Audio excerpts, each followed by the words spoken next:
والصلاة والسلام على خاتم الأنبياء وأشرف المرسلين سيدنا محمد النبي العربي الأمي الأمين الذي فتح الله به أعينا عميا وآذانا صما وقلوبا غلفا وأخرج به الناس من الظلمات إلى النور صلاة وسلاما دائمين إلى يوم البعث والنشور وعلى آله الطيبين الأطهار وأصحابه الهادين الأبرار ومن تبعهم بإحسان إلى يوم الدين أما بعد فأعوذ بالله من الشيطان الرجيم بسم الله الرحمن الرحيم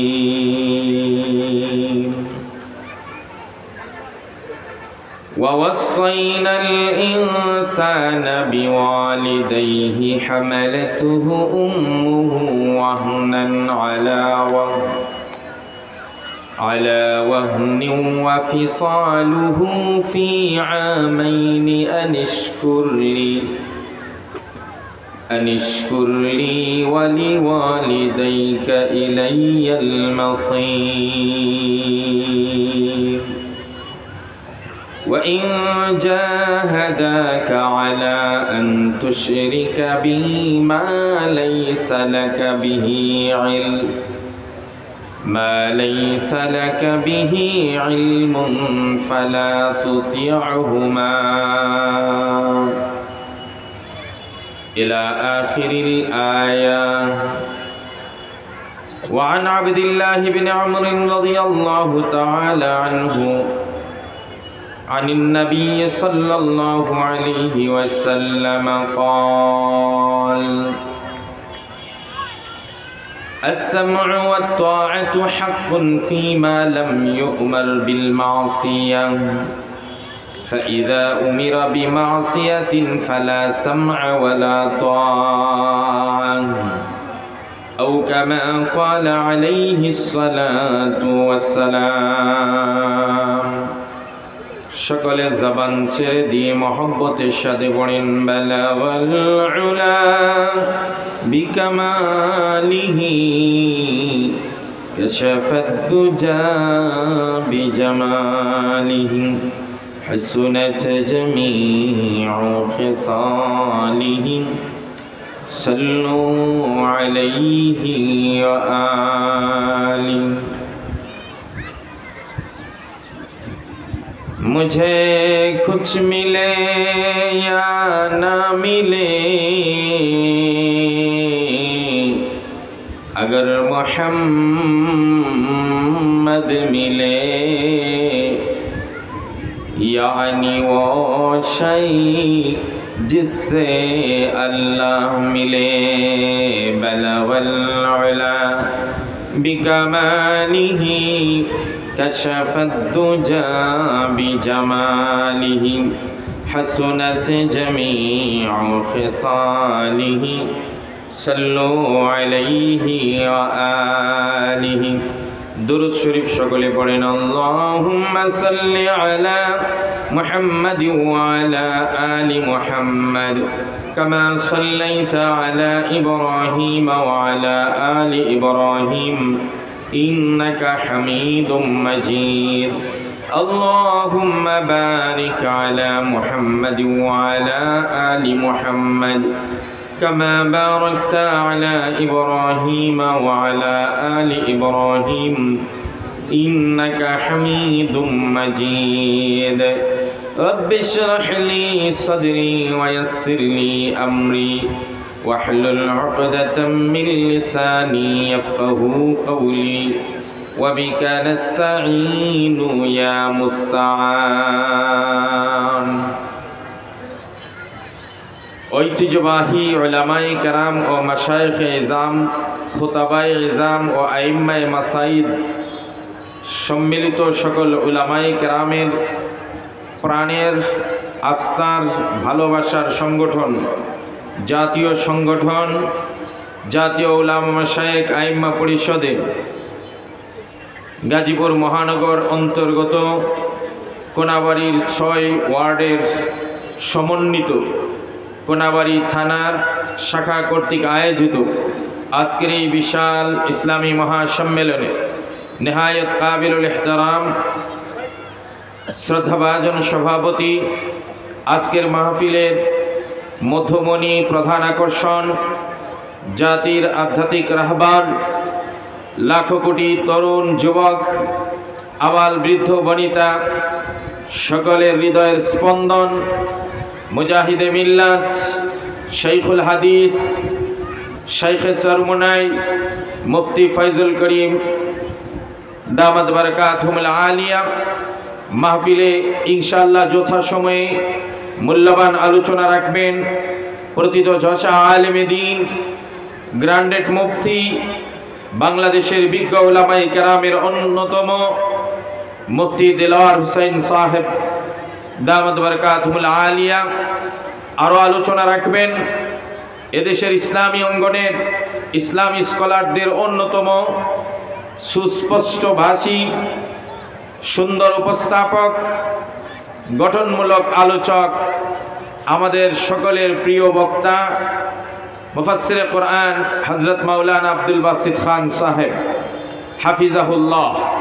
আমার আগে বক্তব্য রেখেছেন গাজীপুর উলামায়ে কেরামের নয়নের মণি, রাহবার, জাতীয় উলামা মাশায়েখ আইম্মা পরিষদের মহানগর কমিটির সম্মানিত সভাপতি এবং কেন্দ্রীয় সহসাংগঠনিক সম্পাদক এবং অন্যান্য নেতৃবৃন্দ, আজকের এই বিশাল ইসলামী মহাসম্মেলনে আমরা খোরাক নিতে এসেছি। আমি এলাকার দীর্ঘ 12 বৎসর যাবৎ খেদমত করে যাচ্ছি। কম বেশি মসজিদে, মসজিদের বাহিরে সব জায়গাতেই আপনারা আমার কথা শুনে থাকেন। শুধুমাত্র আমাদের আমন্ত্রিত অতিথিবৃন্দ আসার আগ পর্যন্ত আপনাদেরকে সামান্য ব্যস্ত সময় পার করার জন্য আমাকে আদেশ কিংবা অনুরোধ করা হয়েছে। সেই অনুরোধ রক্ষার্থে আপনাদের সামনে বসেছি। সুপ্রিয় ভাইয়েরা, কথা অত্যন্ত সংক্ষেপে বলারই চেষ্টা করব। পৃথিবীর মানুষের স্বভাব, ফিতরাত হলো মানুষ কারো না কারো অনুসরণ করে। আমরা অনুকরণীয় জাতি। আমরা দেখলেই একটা জিনিস করতে মন চায়, আরেকজনকে আমরা ফলো করে থাকি। বর্তমান যারা নিউ জেনারেশন আছেন তাদের ভাষায় বলতে হয় যে আমরা ফলোয়ার হতে পছন্দ করি। কি হতে পছন্দ করি? ফলোয়ার। অমুকের ফলোয়ার আমি, অমুককে আমি ফলো করি। এই ফলো মানি হলো এতাআত করা, এই ফলো মানি হলো আনুগত্য করা, এই ফলো মানি হলো অনুসরণ করা, এই ফলো অর্থ হলো তার পদাঙ্ক অনুসরণ করা, তাকে মেনে চলা, তার কথায় চলা, তার কথায় ওঠা, তার কথায় বসা, তার স্টাইলে স্টাইল ধারণ করা, তার রঙে রঙিন হওয়া, তার সিফাতে গুণান্বিত হওয়া, তাকে অনুসরণ করা, তার চুল অনুযায়ী চুল রাখা, তার ড্রেস অনুযায়ী ড্রেস আপ করা, তার খাদ্য অভ্যাস অনুযায়ী খাদ্য অভ্যাসে পরিণত করা, তার চালচলন সংস্কৃতি সব কিছুকে অনুসরণ করার নামই হলো ফলোয়ার, এর নামই হলো এতাআত, এর নামই হলো আনুগত্য। এটা আমরা কম বেশি কারো না কারো কোনো না কোনো লাইনে প্রত্যেকেই করে থাকি। এই পৃথিবীতে কেউ কাউকে অনুসরণ করে না এমন একজন মানুষও পাওয়া যাবে। এই অনুসরণের ক্ষেত্রে আমরা কেউ অনুসরণ করি আমাদের পীর সাহেবদেরকে। পীর সাহেব হুজুর যা বলেন আমরা সে অনুযায়ী চলি। তিনি যদি আমাকে চলতে বলেন আমি চলি, তিনি যদি আমাকে পাঞ্জাবি পড়তে বলেন আমি পড়ি, তিনি দাড়ি রাখতে বললেন আমি দাড়ি রাখি, নামাজ পড়তে বললে আমি নামাজ পড়ি, পাগড়ি পড়তে বললে পাগড়ি পড়ি। কেউ অনুসরণ করি আমরা খেলোয়াড়দেরকে, খেলোয়াড়দের স্টাইল অনুযায়ী আমরা স্টাইল ধারণ করি, খেলোয়াড়রা যা করে সেটাই আমরা করি। কেউ অনুসরণ করি আমরা নায়ক নায়িকাদেরকে, সিনেমার এরা যেভাবে চলে সেভাবে চলার চেষ্টা করি। আবার কেউ অনুসরণ করি রাজনৈতিক নেতা নেত্রীদেরকে, তারা যেভাবে আমাদেরকে চালায় সেভাবেই আমরা চলি, তারা যা করতে বলে সেভাবে আমরা করি। এমন কোনো মানুষ পাওয়া যাবে না যে কারো কথা মানে না, কারো অনুসরণ করে না, এমন একজন মানুষও পৃথিবীতে পাওয়া যাবে। প্রশ্ন হলো এই অনুসরণ যে করি, ফলো করি, মানি, এর মধ্যে কোনো বিধিনিষেধ আছে কিনা যে মানা যাবে অথবা যাবে না? যদি মানা যায় কতটুকু মানা যাবে আর কতটুকু মানা যাবে না, কতটুকু অনুসরণ করা যাবে, কতটুকু অনুসরণ করা যাবে না, এই একটা প্রশ্নের উত্তর দিয়েই আমি আমার বক্তব্য শেষ করব। আপনি যাকে খুশি তাকে মানেন, আপনি যেভাবে খুশি শেখাবেন সেভাবে মানেন, কিন্তু মানার জন্য, অনুসরণের জন্য একটা নির্দিষ্ট মানদণ্ড আপনাকে জানতে হবে। এই মানদণ্ডের ভিতরে হলে মানবেন, মানদণ্ডের বাহিরে গেলে আপনার পীরকেও মানবেন না, আপনার শিক্ষককেও মানবেন না, আপনার বন্ধুকেও মানবেন না, খেলোয়াড়কেও মানবেন না, রাজনৈতিক কোনো নেতা নেত্রীকেও মানবেন না। কথা বলে ঠিক কি না? এখন এই মানার ক্ষেত্রে সবচাইতে বেশি মানি আমরা বিনা শর্তে, কোনো শর্ত ছাড়াই মানি। শুধুমাত্র দুইটা সত্তাকে, একটা হলো আমাকে যিনি সৃষ্টি করেছেন তিনি কে, আরো জোরে বলেন তিনি কে। আরেকটা হলো যিনি আমার দুনিয়া আখিরাতের কান্ডারি, কল্যাণকামী, সুপারিশ করনে ওয়ালা, রহমতের নবী, শাফিউল মুজনিবিন, সৈয়দুল মুজনবিন নবিয়িন, সৈয়দুল আম্বিয়া, খাতামুন নবিয়িন, নবিয়ুনা মুহাম্মদ সাল্লাল্লাহু। এই নবীজিকে মানা আর আল্লাহর মানার মধ্যে কোনো মানদণ্ড নাই, কোনো শর্ত নাই, কোনো কন্ডিশন নাই। আল্লাহ এবং রাসূল ছাড়া বাকিদের আলোচনা আমরা করব। এখন কাকে মানা যাবে? কারণ আল্লাহ রাব্বুল আলামিন কোরআনে বলছেন, কুল আতিউল্লাহ ওয়া আতিউর রাসূল ওয়া উলিল আমরি মিনকুম। আল্লাহ রাব্বুল আলামিন বলেন তোমরা আনুগত্য করো আল্লাহর। আতিউল্লাহ সরাসরি নির্দেশ দান করলেন, আতিউল্লাহ আল্লাহর আনুগত্য করো, ওয়া আতিউর রাসূল রাসূলের আনুগত্য করো।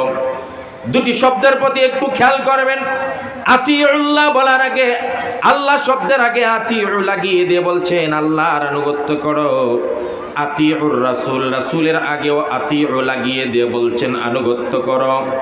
দুইটা কথা বলার পরে 3 নম্বরে আনুগত্য করার কথা বলেছেন ওয়া উলিল আমরি মিনকুম। তোমাদের মধ্যে যারা বুদ্ধিমান, তোমাদের মধ্যে যারা জ্ঞানী, আহলে ইলমদেরকেও তোমরা অনুসরণ করো। পার্থক্য হলো প্রথম দুইজনকে মানার ক্ষেত্রে আতিউ শব্দ ডাইরেক্ট ব্যবহার করেছেন, বলছেন আতিউল্লাহ ওয়া আতিউর রাসূল, কিন্তু উলিল আমরে এই ক্ষেত্রে আতিউ শব্দ ব্যবহার না করে আগের পূর্বের আতিউর উপর আতফ করে দিয়েছেন। এর দ্বারা মুফাসসিরিনে কেরাম বুঝাইতে চান আল্লাহ এবং রাসূলকে মানার ক্ষেত্রে কোনো শর্ত নাই, কন্ডিশন নাই, কিন্তু আল্লাহ আর রাসূল ছাড়া দুনিয়ার যাকে মানবেন, যাকে ফলোয়ার হবেন, যাকে আনুগত্য করবেন, শর্ত আছে না নাই? আল্লাহকে মানার জন্য কোনো শর্ত আছে? রাসূলকে মানার জন্য কোনো শর্ত আছে? কিন্তু আল্লাহ আর রাসূল ছাড়া যাকেই মানেন শর্ত আছে না নাই? সবাই বলেন। যদি বিনা শর্তে হতো তাহলে উলিল আমরের আগেও আরেকটা আতিউ লাগাইতো। আয়াতটা এভাবে হতো আতিউল্লাহ ওয়া আতিউর রাসূল ওয়া আতিউ উলিল আমরি মিনকুম। কিন্তু প্রথম দুইটার মধ্যে আতিউ আছে, তৃতীয়টার মধ্যে আতিউ নাই। তার মানে হলো পরের 3 নম্বরটা মানতে হলে আগের দুইজনকে এরা মানতে হবে, আর না হলে 3 নম্বর অটোমেটিকলি বাদ। কথা বলে ঠিক কি? এবার আসেন পৃথিবীতে সবচাইতে বেশি মানবেন কাকে? আল্লাহ রাসূল এর পরে, আল্লাহ এবং রাসূলের পরে সবচাইতে বেশি কার কথা মানবেন? দেখি কার কথা? সবাই বলেন, আওয়াজ দিয়ে বলেন। এটা আল্লাহ পাকেরও নির্দেশ। আল্লাহ রাব্বুল আলামিন বলেন وَوَصَّيْنَا الْإِنسَانَ بِوَالِدَيْهِ حَمَلَتْهُ ওয়াহনান আলা ওয়াহনিন ওয়া ফিসালুহু ফি আমাইনি আনিশকুর লি ওয়া লিওয়ালিদাইকা ইলাইয়াল মাসির। আল্লাহ রাব্বুল আলামিন নির্দেশ দান করলেন, পৃথিবীর মানুষেরা, দুনিয়ার মানব জাতিরা, তোমাদের প্রতি আমি ওয়াসিয়ত করলাম, মানে নির্দেশ প্রদান করলাম। ওয়া ওয়াসাইনাল ইনসানা বিওয়ালিদাইহি, অন্য আয়াতে বিওয়ালিদাইহি ইহসানা এসেছে, হুসনা কোথায় এসেছে? আল্লাহ পাক বলেন, দুনিয়ার মানুষগুলো, তোমাদের প্রতি আমার নির্দেশ, তোমাদের প্রতি আমার আদেশ হলো, তোমরা তোমাদের মা বাবার প্রত্যেকটা কথা মানবে, আনুগত্য করবে। মা বাবা যেভাবে বলে সেভাবেই তোমরা শুনবে। সুবহানাল্লাহ। কেন আমি বললাম আল্লাহ এবং রাসূলের পরে সবচেয়ে বেশি কথা শুনবো, মানবো কার? মা বাবার। বলেন না কার? وَقَضَى رَبُّكَ أَلَّا تَعْبُدُوا إِلَّا إِيَّاهُ وَبِالْوَالِدَيْنِ إِحْسَانًا। আল্লাহ পাক ফয়সালা করে দিলেন, নির্দেশ প্রদান করলেন, আমার গোলামির পরে সবচাইতে বেশি কথা শুনবে এবং মানবে মা এবং বাবা। নবীজির একজন সাহাবী আসলেন, আল্লাহর নবীর দরবারে এসে বললেন, ইয়া রাসূলুল্লাহ, ইয়া হাবিবাল্লাহ, মান আহাক্কু বিহুসনি সাহাবাতি। ইয়া রাসূলুল্লাহ, পৃথিবীতে আল্লাহ এবং রাসূলের পরে আমি সবচাইতে বেশি কথা শুনবো কার? কার কথা বেশি মানব?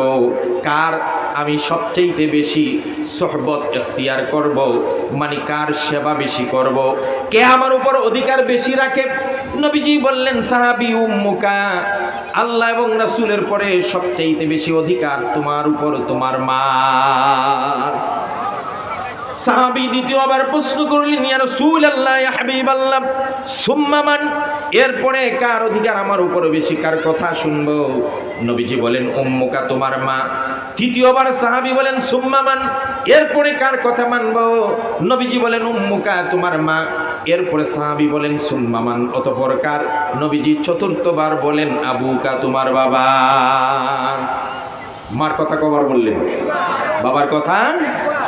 কারণ হামালাতহু উম্মুহু ওয়াহনান আলা ওয়াহন, পৃথিবীতে একমাত্র মা তিনটা কষ্ট করে সন্তানের জন্য, যেই কষ্টটা কেউ করে না, কেউ শেয়ার করে না, কেউ বহন করে না, সেই তিনটা মেজর কষ্ট পৃথিবীতে নারীরা সন্তানের জন্য করে। কথা বলে ঠিক না? ছোট্ট একটা কথা বলি, আমার আলোচ্য বিষয় এটা না, ভয় পাইবেন না যে মা বাবার ওয়াজ করতে এসেছেন, এগুলো তো আমরা জানি, এটা আমার আলোচ্য বিষয় নয়। বিষয়টাকে গুরুত্ব বোঝানোর আগে আমি একটা ছোট্ট ভূমিকা দিচ্ছি। নবীজি একদিন বসে আছেন সাহাবায়ে কেরামকে নিয়ে, ইত্যবসরে বুরকা পরিহিতা বৃদ্ধা একজন মহিলা আপাদমস্তক ঢেকে নবীজির কাছে আসছেন। নবীজির কাছে আসার সাথে সাথে বিশ্বনবী সাল্লাল্লাহু আলাইহি ওয়াসাল্লাম ওই বৃদ্ধা অপরিচিতা মহিলার জন্য দাঁড়িয়ে গেলেন, সম্মান প্রদর্শন করে আমার নবীজির গায়ের ওই ইয়ামানি চাদরটা জমিনের মধ্যে মহিলার জন্য বিছিয়ে দিলেন। নবীজির একটা লাল সুন্দর চাদর ছিল, ইয়ামানি চাদর। সুবহানাল্লাহ বলে। সচরাচর কারোর জন্য এইভাবে চাদর বিছিয়ে দেন না, দুই একজনের জন্য দিচ্ছেন আল্লাহ নবী সাল্লাল্লাহু আলাইহি ওয়াসাল্লাম, কিন্তু কেউ বসে নাই। মনে রাখবেন, কেউ, কথা বলে না, কেউ বসে নাই। অনেকের জন্য দিয়েছেন কিন্তু কেউ বসার সাহস দেখায় নাই। হযরত মিকদাদ, তিনি একটা বংশের সর্দার ছিলেন, নেতা ছিলেন, দেখতে যেমন স্মার্টনেস সুন্দর, বডি ফিটনেস অনেক সুন্দর, একেবারে রাজকীয় চেহারা। যখন ইসলাম গ্রহণ করার জন্য আসলেন, ইসলাম গ্রহণ করলেন, নবীজির জন্য সাক্ষাতের জন্য গেলেন। আল্লাহর নবী নেতা মানুষ, তো নেতা মানুষকে সম্মান দেখানোর জন্য হযরত মিকদাদের জন্য এভাবে নবীজির গায়ের চাদর বিছায়া দিলেন। সুবহানাল্লাহ। হযরত মিকদাদ নবীজির চাদরে কি বসতে পারেন? কথা বলেন না, পারে? হযরত মিকদাদ রাদিয়াল্লাহু তাআলা নবীজির বিছানো চাদরটাকে আস্তে করে মুড়িয়ে বাজ করে হযরত মিকদাদ চুমু খাইলেন, বুকে লাগাইলেন, মুখে লাগাইলেন, আর নবীজির হাতে ফিরিয়ে দিয়ে বললেন, আকরামাকাল্লাহু কামা আকরামতানি ইয়া রাসূলুল্লাহ। ইয়া রাসূলুল্লাহ, আপনি আমাকে যে সম্মান দিয়েছেন, আমার এতটুকু দুঃসাহস নাই আপনার চাদরে বসি। আল্লাহ এক চাইতে 1000 গুণ বেশি সম্মান আপনাকে দান করুক। সুবহানাল্লাহ। তাহলে আমি বুঝাচ্ছি, নবীজির চাদরে কেউ বসছেন? কথা বলেন না, বসছেন। কিন্তু ইন্টারেস্টিং হলো, কিউরিসিটি আর কৌতূহলের বিষয় হলো, আজকে একজন বৃদ্ধা অপরিচিতা মহিলা, যার জন্য বিশ্বনবী গায়ের চাদর বিছিয়ে দিলেন, অকপটে কোনো ধরনের হীনমন্যতা না করে মহিলা নবীজির চাদরে বসে গেলেন। সুবহানাল্লাহ। বুঝে থাকলে বলুন, এত এত বড় লিডারদের জন্য চাদর দিলেন, কোনোদিন বসে নাই। আর অপরিচিতা বৃদ্ধা, খুব বেশি স্ট্যান্ডার্ড নয়, একজন মহিলারা চাদর বিছাই দিয়েছেন, মহিলা চাদর উঠাইবে দূরের কথা, অকপটে বসে গেছেন। এই জিনিসটা দেখার পরে সাহাবীদের মধ্যে কৌতূহল আছে না নেই? সুবহানাল্লাহ। এই কোন মহিলা আবার যে রাসূলুল্লাহর চাদর উঠাইলো না, আফসি করে বসে গেল সুন্দর করে। শুধু তারা কৌতূহল বশত তাকিয়ে থাকলো আর দেখতে লাগলো ঘটনা কি, কে কি হচ্ছে। নবী করিম সাল্লাল্লাহু আলাইহি ওয়াসাল্লাম, খেয়াল করেন, নবী করিম সাল্লাল্লাহু আলাইহি ওয়াসাল্লাম প্রথমত ওই মহিলার জন্য চাদর বিছাইয়ে দিলেন। এরপরে বিশ্বনবী সাল্লাল্লাহু আলাইহি ওয়াসাল্লাম অত্যন্ত শ্রদ্ধা করে মহিলার সঙ্গে কানে মুখ লাগিয়ে ফিসফিস করে কথা বললেন। কিছুক্ষণ কথা বলার পরে মহিলা বলল, আমি যাই। নবীজি পকেটে হাত দিলেন। আল্লাহর নবী পকেটে হাত দিয়ে যা পাইছেন মহিলাকে হাদিয়া দিয়া দিলেন। সাহাবায়ে কেরামের কৌতূহল কমতেছে না বাড়তেছে? সবাই ওয়াজ বুঝেন না নাকি? চাদর বিছায় দিলেন, বসে গেলে উঠাইল না, ফিসফিস করে আদবের সঙ্গে কথা বলছেন নবীজি, ছাত্রের মতো উস্তাদের সাথে যেমন ব্যবহার করে। আবার পকেট থেকে কি দিলেন? কথা কয় না, কি দিলেন? সাহাবায়ে কেরাম যারা ছিলেন তাদের কৌতূহল কমতেছে না বাড়তেছে? শুধু এখানে শেষ নয়, আল্লাহর নবী সাল্লাল্লাহু আলাইহি সাল্লাম মহিলা যখন উঠে দাঁড়ালেন, নবীজি উঠে দাঁড়ালেন, মহিলা ফেরত চলে যাচ্ছেন, কামব্যাক করছেন, নবীজি পিছনে পিছনে হেঁটে হেঁটে 40 কদম মহিলাকে এগিয়ে দিয়ে আসলেন। কৌতূহল কমছে না বাড়ছে? সবাই বলেন না? এত শ্রদ্ধা, এত সম্মান, এত ইজ্জত একটা মহিলা, কে সে? সাহাবায়ে কেরাম চিনতেছেন না। যেহেতু চিনতেছেন না, তার মানে মুখ খোলা ছিল, ওয়াজ বুঝেই নাই। সাহাবায়ে কেরাম চিনতেছেন না এই মহিলা কে। এই জন্যই নবীজিকে প্রশ্ন করলেন, হুজুর আজ বড় কৌতূহল বশত জিজ্ঞেস করতে হচ্ছে, এমন ঘটনা অতীতে আর কোনোদিন দেখি নাই। এত সম্মান, এত ইজ্জত একটা মহিলাকে দিলেন, সে কে আমরা জানতে চাই। মান হিয়া, সে কে? আচ্ছা, এই প্রশ্ন কখন করে যে উনি কে? চিনার পরে না না চিনলে? মুখ খোলা থাকলে কেউ অপরিচিত থাকে? তার মানে ইসলাম বলছে বুরকা পরবেন কিন্তু মুখ খোলা রাখবেন। আমার কথা বুঝে নাই? এর মানে ইসলাম বলছে বুরকা পরে মুখ খোলা রাখবেন। যদি মুখ খোলাই থাকতো তাহলে রাসূলুল্লাহকে জিজ্ঞেস করতেন না যে মহিলাটা কে। তার মানে আপাদমস্তক, কথা কয় না, আপাদমস্তক ঢাকতে হবে, কারণ চেহারা হলো ডিসপ্লে। ডিসপ্লে খোলা রেখে সমস্ত শরীর আবৃত করার কোনো মানে হয় না। সুতরাং সাবধান, ডিসপ্লের মধ্যে সব আকর্ষণ, সেটাকে ডাকতে হবে। কথা বলে ঠিক কিনা? যাই হোক, সেটা ভিন্ন কথা। এবার সাহাবায়ে কেরাম নবীজিকে বললেন, সে কে যার এত মর্যাদা দিলেন, এত সম্মান? আল্লাহ নবী সাল্লাল্লাহু আলাইহি সাল্লাম বলেন, ও আমার সাহাবীরা, পৃথিবীতে আমার জন্মের পূর্বে আমি যখন আমার মার পেটে, তখনই আমার বাবা দুনিয়া থেকে বিদায় নিয়ে চলে যান। আমি আমার মার পেট থেকে জন্মগ্রহণের কয়েক বছরের ভিতরে আমি আমার জন্মদাত্রী মাকেও হারাই। আমি চির এতিম হয়ে পৃথিবীর বুকে আগমন করি। নবীজি বললেন, আমার আল্লাহ আমাকে এতিমদের সর্দার বানিয়ে পাঠিয়েছেন, কারণ এই পৃথিবীতে এতিম সন্তানদের দুঃখ যেন আমি বুঝতে পারি। এই জন্য নবীজি সাল্লাল্লাহু আলাইহি সাল্লাম এই কথাও বলতেন, আনা ওয়া কাফিলুল ইয়াতীমি ফিল জান্নাতি কাহাতাইন, আমি এবং ইতিমের লালন পালনকারী জিম্মাদার গ্রহণকারী ব্যক্তি জান্নাতে এত কাছে থাকবো, যেভাবে দুটি আঙ্গুল কাছে, এত কাছে ইতিমকে যে লালন পালন করে সেই ব্যক্তি রাসূলুল্লাহর জান্নাতে এত কাছে থাকবে। আমাদের আয়েশা রাদিয়াল্লাহু তাআলা আনহা বলতেন, সব সময় আমার ঘরে একটা একটা বাচ্চা এতিম লালিত পালিত হতো। নবীজি বলতেন, সেই ঘর সবচাইতে শ্রেষ্ঠ ঘর, যেই ঘরের মধ্যে একটা এতিম থাকে আর তার সঙ্গে সদ্ব্যবহার করা হয়। সুবহানাল্লাহ। সুতরাং এই এলাকার প্রত্যেকটা মাদ্রাসায় এতিম আছে না নাই? প্রত্যেকজনে এক একজন এতিমের জিম্মাদার হয়ে যান আর জান্নাতে রাসূলুল্লাহর কাছে প্রতিবেশী হয়ে জান্নাতে বাস করেন। সুবহানাল্লাহ। পারবেন সবাই একটা করে এতিমের জিম্মাদারি নিতে? সবার জন্য সম্ভব নয়, তবে সেটা সম্ভব না হলেও আপনারা যারা এতিমদের লালন পালনে সুবিধার্থে বোর্ডিংয়ে চাউল দেন, টাকা দেন, পয়সা দেন, সহযোগিতা করেন, ভালোবাসা প্রদান করেন, আমি সাক্ষ্য দিচ্ছি আল্লাহি এক একজন এতিমের জিম্মাদার হয়ে জান্নাতে রাসূলুল্লাহর সঙ্গে আপনার বসবাস হবে। নবীজি বলেন, আমি চির এতিম হয়ে এতিমের সর্দার হয়ে দুনিয়াতে আগমন করলাম। আমার মাকেও পাইলাম না, বাবাকেও পাইলাম না। যেই বয়সে মানুষ মা বাবার খেদমত করে ওই বয়স হওয়ার আগে আগেই আল্লাহ আমার মা বাবাকে উঠায় নিলেন। ও আমার সাহাবীরা, আমার মনে সবসময় একটা বেদনা, একটা আকাঙ্ক্ষা কাজ করতো, যদি আমার মা বাবা থাকতো আমি আমার মা বাবার খেদমত করে নিজেকে ধন্য করে নিতাম। সাহাবীরা, কিন্তু আমি মা বাবাকে পাই নাই। তোমরা যেই মহিলাটাকে আমার দরবারে আসতে দেখেছো, আমার ছোট্টবেলার সেই মা, যেই মার দরবারে আমার জীবনের অনেকগুলো বছর কেটেছে, যিনি আমাকে নিজের সন্তানের চেয়ে বেশি আদর স্নেহ দিয়েছে, যিনি আমাকে কোলে নিয়ে কাঁধে নিয়ে মানুষ করেছে, যিনি আমাকে দুধ পান করিয়েছেন, যিনি আমাকে এতটাই কেয়ার করেছেন, আমার বিশুদ্ধ ভাষা শিক্ষা দিয়েছেন, আমার শারীরিক গঠনে তিনি সাহায্য করেছেন, দুধ পান করিয়ে আমাকে লালন পালন করে দুনিয়ার বুকে আমাকে সুসন্তান হিসেবে গড়ে তুলেছেন, তিনি হলেন আমার দুধ মাতা হালিমাতুস সাদিয়া। ও আমার সাহাবীরা, একটু আগে যিনি এসেছিলেন দুনিয়ার আর কোনো নারী নয়, তিনি আমার দুধ মাতা হালিমাতুস সাদিয়া এসেছিলেন। আমি নবী আমার মায়ের জন্য আমার সবটুকু উজাড় করে দিলাম। আমি অস্তে করলাম এতটুকু বোঝানোর জন্যে মা বাবার উপরে, মানে আল্লাহ রাসূলের পরে মা বাবার উপরে কোনো নেতা নেত্রী হতে পারে, কোনো পীর হতে পারে, কোনো দুস্থ হতে পারে, কোনো খেলোয়াড় হতে পারে, কোনো গায়ক গায়িকা হতে পারে, কোনো ধনাঢ্য শিল্পপতি হতে পারে। পৃথিবীতে যদি আল্লাহ এবং তার রাসূলের পরে কারো কথা মানতে হয়, সবার আগে মানবেন কার কথা? কারণ রাসূলুল্লাহ বলছেন, হুমা জান্নাতুকা ওয়া নারুক, তারাই তোমার জন্য জান্নাত, তারাই তোমার জন্য জাহান্নাম। সুবহানাল্লাহ।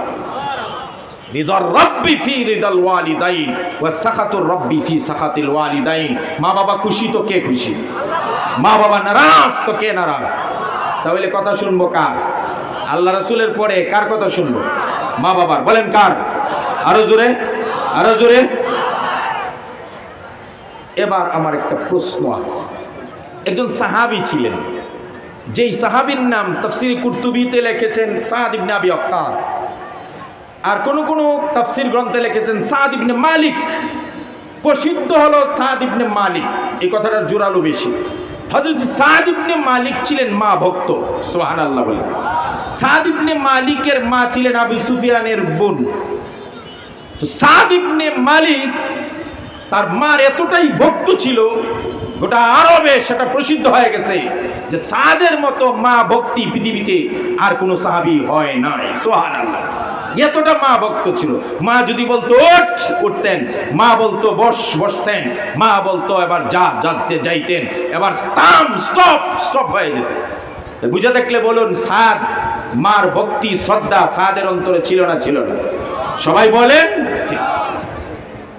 এবার ঘটনা ঘটলো কি শুনেন, বড় আশ্চর্যের কথা। আমি আমার মূল মওজুতে চলে আসছি। হযরত সাদ ইবনে মালিক একদা শুনতে পান আরব দেশে বিশ্বনবী আখিরি জামানার পয়গম্বর নবী দু জাহান মুহাম্মদুর রাসূলুল্লাহ সাল্লাল্লাহু আলাইহি সাল্লামের আগমন করেছেন। নবীজি এক আল্লাহর দাওয়াত নিয়ে এসেছেন।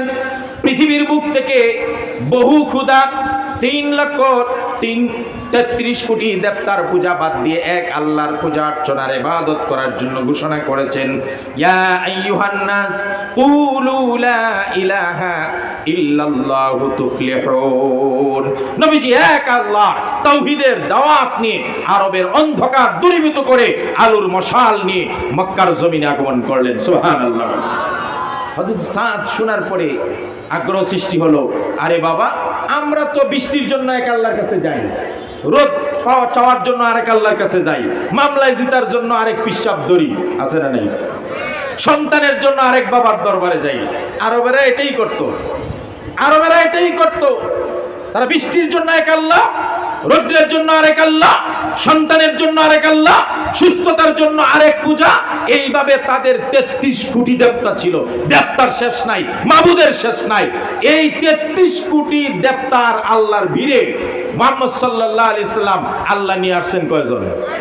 সবাই বলে না, আরো জোরে বলেন। এখন আরবের মানুষরা কয় বারে বা 33 কোটি দেবতায়ও আমাদের সব চাহিদা পূরণ করতে কথা কয় না, আর মুহাম্মদে কয় এক আল্লাহ বলে সব করে দিল। এটা হইল? আসলে আমাদের আকীদা কি? আমাদের আল্লাহ কয়জন? কুল হুয়াল্লাহু আহাদ আল্লাহুস সামাদ লাম ইয়ালিদ ওয়া লাম ইউলাদ ওয়া লাম ইয়াকুল লাহু কুফুয়ান আহাদ লাউ কানা ফীহিমা আলিহাতুন ইল্লাল্লাহ লাফাসাদাতা। পৃথিবীর বুকে একজনই আল্লাহ, যে আল্লাহ আমাদেরকে বৃষ্টি তিনি দেন, রৌদ্রের জন্য আমাদের আল্লাহ একজনই। 33 কোটি নয়, সারা পৃথিবীর মানুষ মিলে যা পারে না আমাদের এক আল্লাহ তা পারেন। সেই আল্লাহর নামটা জুড়ে সুরে বলেন আল্লাহ। আমাদের আল্লাহ সব পারেন, ফাআলুল লিমা ইউরিদ, তিনি যা ইচ্ছা তাই করেন। সুবহানাল্লাহ। এই মিয়া সুপ্রিম ক্ষমতার মালিক একজন, তিনি কে? আঙ্গুল ইশারা দিয়ে বলেন কে? ইন্নামা আমরুহু ইযা আরাদা শাইআন আইয়াকুলা লাহু কুন ফায়াকুন। তিনি যখন বলেন হও, বলতে দেরি হতে দেরি হয়, যা ইচ্ছা তাই করেন। আলা কুল্লি শাইইন কাদির, সব জিনিসের উপর ক্ষমতা একজনের আছে, তিনি কে? ক্ষমতায় বসানোর মালিক কে? কান ধরে টেনে হেসে বেইজ্জত করে ক্ষমতা থেকে নামানোর মালিক কে? আর জোরে কোন কে? আমাকে খাওয়ায় কে? আল্লাযী হুয়া ইউতঈমুনি, তিনি খাওয়ান। ওয়া ইয়াসকিন, পান করান কে?